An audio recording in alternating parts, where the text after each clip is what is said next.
La política en las series de televisión entre el cinismo y la utopía, de Anna Tous, editora en la serie Comunicación de la editorial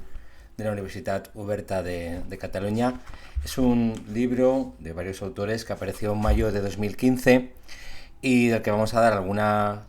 líneas de comprensión o de aproximación desde la perspectiva de nuestro proyecto La Norma y la Imagen. El proyecto La Norma y la Imagen no solo incluye cine o películas de ficción, sino también documental y series de televisión en el apartado de esas artes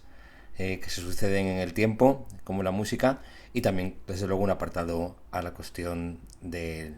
campo arte y derecho y literatura y derecho, pero creo que esta es la primera vez que nos aproximamos a series de televisión y lo vamos a hacer para, como decía, dar algunas claves para acercarnos, ¿no?, a ese campo de análisis interdisciplinar que tiene a las series de televisión por objeto de un interés que es tanto desde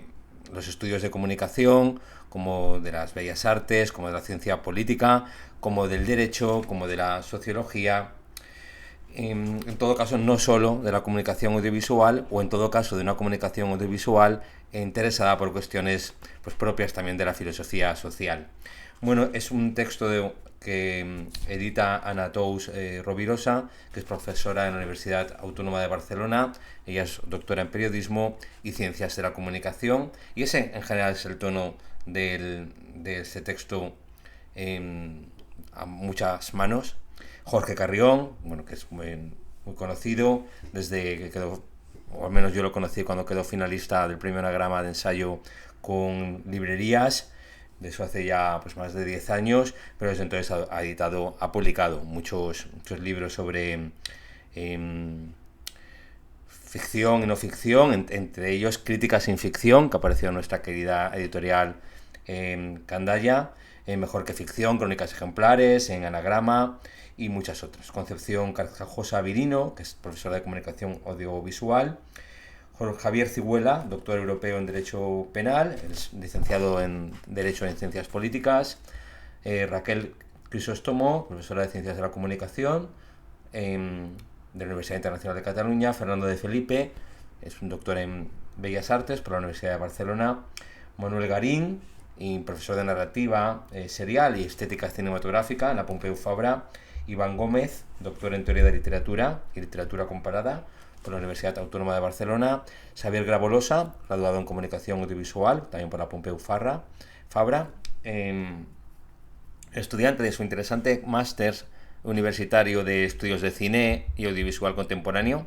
Y Manuel Jiménez, también licenciado en comunicación audiovisual por esta misma universidad, y también en teoría de la literatura y literatura comparada por la Universidad de Barcelona. Charo Lacalle, catedrática de periodismo de la Facultad de Ciencias de Comunicación. Guillermo López, que es licenciado y doctor en comunicación audiovisual. Jorge Martínez Lucena, profesor agregado de la Universidad Abat Oliva, el CEU, licenciado en filosofía por la Universidad de Barcelona y doctor en periodismo. Y Enric Ros, escritor, periodista cultural y guionista, licenciado en comunicación audiovisual por la Universidad Ramon Llull. Esta nómina extensa de autores pues proporciona un texto de referencia que da claves, ideas sobre cómo acercarnos, en este caso, a ciencias políticas o a cuestiones audiovisuales y a temas, entre ellos algunos jurídicos, otros sociológicos, otros de la ciencia política, a partir de series de televisión que tienen temas, o al menos tocan, algunas central, otras lateralmente, temas que tienen que ver con la política. Y el subtítulo, Entre el cinismo y la utopía, es ese amplio segmento, ¿no?, de posibilidades que la comunicación audiovisual permite hoy sobre la figura entre el descreimiento o el distanciamiento, cierto cinismo de título posmoderno, ¿no?, y todavía un componente utópico que aún cree en la capacidad de transformación social, política de nuestras instituciones y de nuestras sociedades, quizá en una clave utópica que muchas veces pasa de ser algo más bien como ingenuo, ¿no?, o bien pensante o voluntarista, Pero bueno, se entiende ese espectro, ¿no?, de posibilidades entre el cinismo y la utopía. Se analizan en este libro la política en las series de televisión por referencias muy conocidas, ¿no?, empezando por House of Cards, Good Wife, The Newsroom, Louis, The Kennedys o el ala oeste de la Casa Blanca. Todas esas son producciones estadounidenses. Incluye también algunas europeas, sobre todo anglosajonas, pero no solo, también alguna española: Borgen, The Hour, The Thick of It, The Red Reading y The Red Riding Trilogy y Crematorio, ¿verdad?, a partir de la obra de Rafael Chirves. Uno de los ejes que ofrece este manual, estoy con lo del manual, que este canal suele estar dedicado a los manuales, esta obra colectiva es el papel, ¿no?, también de lo que mucho tiempo se llamó el cuarto poder, el periodismo, en una era en la que, o un tiempo en el que la política es hiperconsciente, ¿no?, del poder de la comunicación y de los medios de comunicación, y esa nueva política en la que aparecen los spin doctors, los consejeros sobre la presentación de ideas, los neurolingüistas, ¿no?, en la línea de aquello que trabajó muy bien pues George Lakoff, ¿no?, de los neurolingüistas al servicio de los bloques de pensamiento, de los think tanks, etc. Vamos a ver en apenas 10 minutos el primer capítulo, porque viene justamente de una mirada como la que nos gusta aquí, entre la filosofía, el derecho y la teoría, la crítica cultural, que es el capítulo dedicado justamente a House of Cards, que firman Jorge Martínez Lucena y Javier Cihuela, y que han llamado Entre el psicópata y el político en House of Cards. Bien, esta serie de la BBC, que ya va por la 6ª temporada, las últimas de las cuales yo ya he dejado de ver porque caería ya en una suerte de revisión de lugares que la propia serie había convertido en comunes y una repetición de situaciones, de argumentos y una cierta irregularidad, ¿no?, muy marcada. La serie estaba basada en una novela homónima de Michael Dobbs y ya se había llevado con éxito a la televisión británica en una miniserie en los años 90, pero ha sido a través de una plataforma como Netflix y ya con mayor esfuerzo de producción, más medios y interpretaciones pues estupendas, ¿no?, de Robin Wright y de Kevin Spacey, ¿no?, donde esta serie ha cogido pues mucha más audiencia y de la que podemos hablar un poquito más. Para ver lo interesante de una aproximación desde este ángulo y que nos interesa para nuestro campo de estudio, ¿no? Bien, este capítulo, Entre el psicópata y el político en House of Cards, está centrado en el personaje interpretado por Kevin Spacey, ¿no?, de Frank Underwood. Frank Underwood, el tipo en la revista, el personaje con ciertos rasgos de, según el texto que estamos comentando, de psicopatía, que permite o que da lugar a una inquietante identificación con el público, en la medida que tiene junto con su mujer un único objetivo, el de sacrificar cualquier cosa con tal de cumplir a través de los oscuros manejes de la comunicación y el poder, pues llegar a una Secretaría de Estado y luego cualquier otra de los objetivos personales, ¿no? Bueno, pues aquí ya interesa una primera idea. ¿Qué significa esta idea de que el público se identifica con un psicópata? Cosa que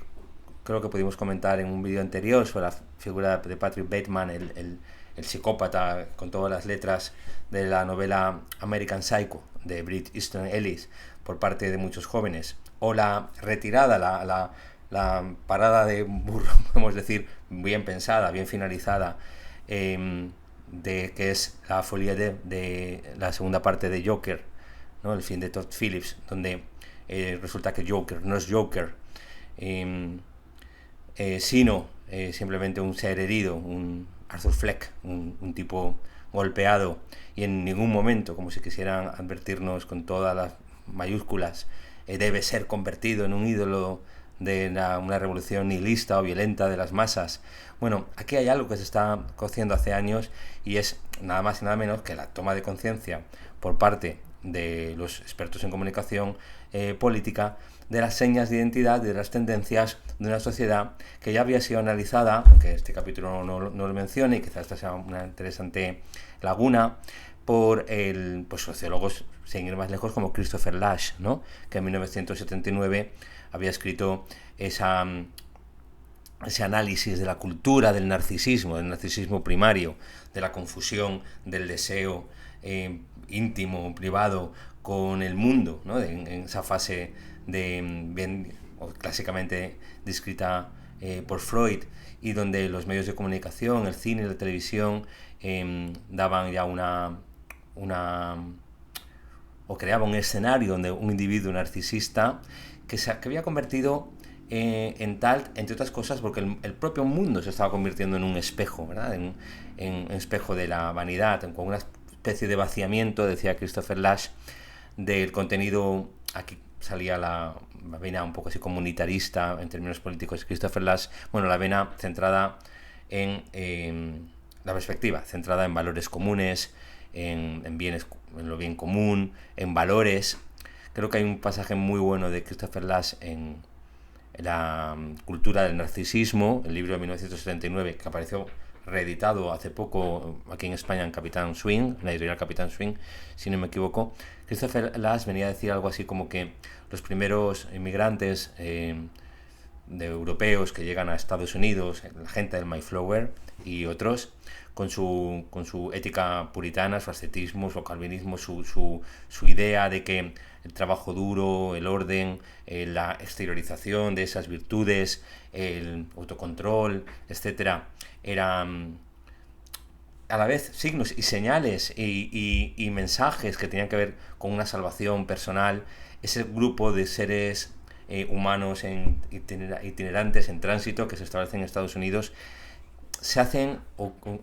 se enriquecen, aunque no lo quisieran, justamente por llevar en sí, practicar y accionar y llevar a la acción, digamos, esa idea de una virtud, de un valor,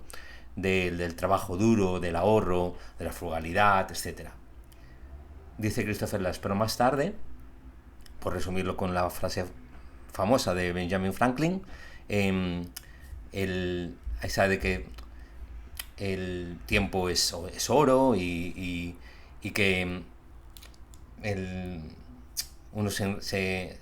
enriquece si se lleva a cabo una serie de virtudes y de una manera de estar y de ser en Estados Unidos. Ahí aparece ya la idea de que esas virtudes lo que funcionan es como un instrumento de un fin, que es hacerse rico. Los primeros se habrían hecho ricos por seguirlo. Los segundos utilizan la virtud para hacerse ricos en Estados Unidos, en la tierra de las oportunidades. Pero dice Christopher Lasch, y luego hay dos momentos. Dice, bueno, si lo importante es hacerse rico, hazte rico de cualquier manera. No importan los medios. Puedes llegar a ese fin a través de otros medios. Y la cuarta, y más inquietante, y ya tiene que ver de lleno con la comunicación, sería el momento en el que sí, lo importante ya no es solo ser rico, o no, ya no siquiera es ser rico, sino parecerlo. Y es esa época de la imagen, donde se produce una inquietante identificación, esto ya no es de Christopher Lasch, entre los ricos y los jóvenes, por ejemplo, ¿no? que es algo que está sucediendo hoy a través de muchas redes sociales, una especie de identificación con los poderosos, con los millonarios. Creo que las referencias de Mark Fisher, pero no estoy completamente seguro, luego la repararemos. Se produce una identificación entre los jóvenes y los ricos y los millonarios, en la medida en que los primeros, los jóvenes, se observan a sí mismos como millonarios en potencia a los que solo les falta el dinero. Eso explicaría, pues, entre otras cosas, la preocupante desmovilización que se da hoy en día en política entre los jóvenes por una cuestión como es la igualdad de clases, la igualdad socioeconómica a favor, pues, del reconocimiento de las diferencias, ¿no? Todo ese giro de la izquierda hacia la izquierda llamada woke, etcétera. Bueno, quiero decir, este capítulo podría haber integrado muchas más ideas de las que la ha hecho, pero bueno, ha entregado otras y entre ellas cita a autores muy distintos entre sí, la verdad, Lyotard o McIntyre. Dice el texto: vivimos tiempos de antihéroes. La ficción posmoderna siempre ha sido un lugar donde los héroes clásicos no eran bienvenidos. La frontera entre el bien y el mal ha sido barrida tras el mayo del 68, la caída del muro de Berlín y los atentados de Al-Qaeda contra el corazón del capitalismo. La caída de los grandes relatos, y aquí aparece ya pues, un primer teórico de la posmodernidad, que es Lyotard, ya no es ya un suceso histórico, sino un hábito que se sucede en Occidente, donde la hegemonía cultural está constantemente sujeta a secretos e inesperados acontecimientos y a sordos e imparables movimientos tectónicos. Según nuestros autores, en este capítulo entre el psicópata y el político, Joseph Scarf, Jorge Martínez Lucena y Javier Cigüela, en esta nueva configuración del escenario cultural, las convicciones morales ceden su espacio a los interrogantes y a los debates en torno a ellos. Está muy bien traído, yo creo, la idea de la inconmensurabilidad de los lenguajes rivales, donde se crean como especies de sujetos distanciados en espacios, valga la cacofonía, de escasa comunicación entre sí, dentro de los cuales los argumentos resultan válidos y comprensibles, pero no se pueden como transportar, ¿no? de un escenario a otro, de un círculo a otro, de un grupo a otro. Bueno, otro acierto de la aproximación en el volumen La política en las series de televisión entre cinismo y la utopía a la figura de Frank Underwood y House of Cards es en la manera en que ese antihéroe especial realmente es un psicópata. La idea de que ese personaje resulta a la manera de Dexter, ¿no? Una manera de canalizar los impulsos agresivos o violentos de los espectadores, a mí nunca me ha parecido tan interesante. Yo siempre he defendido esa idea de Oscar Wilde en El poder de la mentira, ¿no? Aquella famosa frase de que el arte imita a la vida más que la vida al arte, no en el sentido de que la imitación del arte, en este caso del arte audiovisual o del arte de la ficción cinematográfica, aquí de la ficción de serie y televisión, haga que el individuo se identifique o que luego lo quiera emular o que pretenda perdonar luego o consentir en la vida real, o mucho peor, o en imitar esa conducta, porque lo que está diciendo Wilde, y yo creo que eso permite a su vez ligarlo con gran parte de la llamada sociología dramática, la de Norbert Elias, la de Erving Goffman, es que nosotros, los seres humanos, lo que hacemos con las ficciones, con la comunicación, no es imitar el comportamiento, no cambiamos no transformamos la forma de ser, sino que encontramos la forma en que expresamos nuestra manera de ser. Es decir, las series, la comunicación audiovisual, la película, la serie de ficción muestra y da ideas en un sentido estético, en un sentido más bien formal del cómo, más que del qué. Por poner un ejemplo, los gángsteres, o sea, una persona no se hace gángster por ver El Padrino, pero sí que está constatado que gran parte de las mafias italianas imitaron la forma que se presentaba a sí mismo un mafioso en el cine, o que algunas tribus indígenas norteamericanas, que no fueron extinguidas o masacradas, portaron algunos símbolos que habían visto en películas acerca de ellos. Bueno, es decir, aquí hay un campo interesantísimo de sociología dramática, pero no podemos extendernos mucho más. Vamos a seguir comentando los dos últimos epígrafes acerca de Frank Underwood, porque lo admiramos, porque nuestra sociedad permite o quiere a un psicópata. Aquí menciona en el punto 4, le queremos porque es un psicópata, que ya en 1978 el psicólogo Robert J. Smith hacía afirmaciones como las que siguen. La psicopatía puede ser mucho más fructífera mirada con la lógica extrema de lo que una sociedad occidental no solo tolera, sino que demanda. Aquí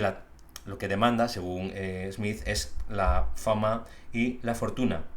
Ese orden social, donde la figura del psicópata es aceptada, aparece en otros autores, en Dutton, por ejemplo, en un libro con un título muy gráfico, muy expresivo, La sabiduría, The Wisdom of Psychopaths, What Sense por qué los santos, spies and serial killers, los espías y los asesinos en serie, can teach us about success, pueden enseñarnos sobre el éxito. Un título muy ilustrativo sobre esa atracción del imaginario del éxito, de la competitividad, de la fama, del sueño americano, donde lo que nos interesa aquí, para ir concluyendo, es que una serie como House of Cards es susceptible de ser analizada a partir o desde la perspectiva de qué sucede con valores que tienen siempre un contenido convencional, cultural, por ejemplo, hoy en día, pues ese valor del éxito, ¿no? Yo creo que la cita que hemos dado así, muy a brocha gorda y de memoria, de Christopher Lasch sobre la paulatina pérdida o desplazamiento del contenido de una acción moral o virtuosa hacia la mera apariencia, pues podría haber echado aquí algún tipo de luz. Pero otra perspectiva interesante de análisis de una serie como House of Cards y la figura del psicópata es qué significa la idea de libertad en la actualidad, en el siglo XXI. Con eso terminamos. Yo creo que a partir de esta serie se puede pensar qué entendemos hoy por libertad, parafraseando aquel clásico célebre de Benjamin Constant, de la libertad de los antiguos comparada con la de los modernos. Ahí Benjamin Constant decía que para un griego antiguo y para el mundo grecolatino y para la antigüedad, ser libre era no obedecer otras normas que las que uno participa en su elaboración o se da bien a sí mismo o participa en el foro, en el espacio donde esas normas salen a la luz, ¿no? Eso es un hombre libre. El griego antiguo llamaba idiotes al que se preocupaba solo por sus asuntos privados, no participaba en lo público. No tenía exactamente un sentido peyorativo como hoy decimos idiota, pero bueno, ya tiene un contenido muy interesante, ¿no? De el que se despreocupa y entonces al final es gobernado por otros, entonces no es libre. Para un griego antiguo, la libertad de los antiguos, tiene que ver con la participación en las normas que regulan su vida. Bien, para un moderno, decía Benjamin Constant, la libertad no es eso, sino es más bien una esfera de protección, de autonomía, un espacio de protección frente al poder político. Así aparece la primera generación de derechos, básicamente como unos derechos de libertad, ¿no? La libertad de no tener confiscados los bienes, que luego se ha tergiversado con elaboraciones del derecho de propiedad como si fuera algo superior, vinculado, no sé, al capitalismo, por ejemplo. No, el derecho a la vida, el derecho a la seguridad física, luego a la libertad de expresión, y todos derechos de contenido histórico que teóricamente, aunque eso no es así, pero podían ejercerse con tal de que el poder político no interviniera. Entonces eso pues, de ahí viene esa idea de libertades negativas, que luego utilizan autores también como Isaiah Berlin y otros. Bueno, esa idea de libertad moderna ya no es la idea de libertad del antiguo, como un sentido más republicano, como aquel que solo obedece normas que sea a sí mismo, sino es una libertad como una esfera de protección frente al poder. Bien, habría un tercer tipo de libertad, ya más contemporánea, quizá más moderna si se quiere, que ya sería libertad como liberación. ¿Liberación de qué? Liberación de las ataduras, como ataduras, o vistas como ataduras de las determinadas instituciones. Por ejemplo, el Estado Social de Bienestar exige el pago de impuestos, de tributo, en función del principio de justicia elemental, que es el que más tiene, más debe aportar, un principio de justicia fiscal, y entonces surge esa idea de que eso puede ser lesivo de la libertad individual, o por ejemplo, incluso liberación respecto a la verdad, ¿no? La idea de los hechos alternativos y parte del cinismo de un Frank Underwood en la serie House of Cards es como una liberación de las exigencias en relación con los hechos, con la realidad, y con otra serie de conquistas culturales que son presentadas cínica y hipócritamente como ataduras. Bueno, no sé si vamos a poder comentarlo más, pero si hemos hablado de este libro y con cariño de este capítulo y de todo lo que contiene, es porque está recomendado en nuestro apartado de libros y referencias para preparación de trabajo sobre aspectos sociales, jurídicos, éticos, morales, políticos, de películas y de series de ficción en el proyecto de la norma y la imagen que desarrollamos aquí en esta universidad, en la Universidad Jaume I, con el equipo de investigadores. Bueno, muchas gracias, un saludo.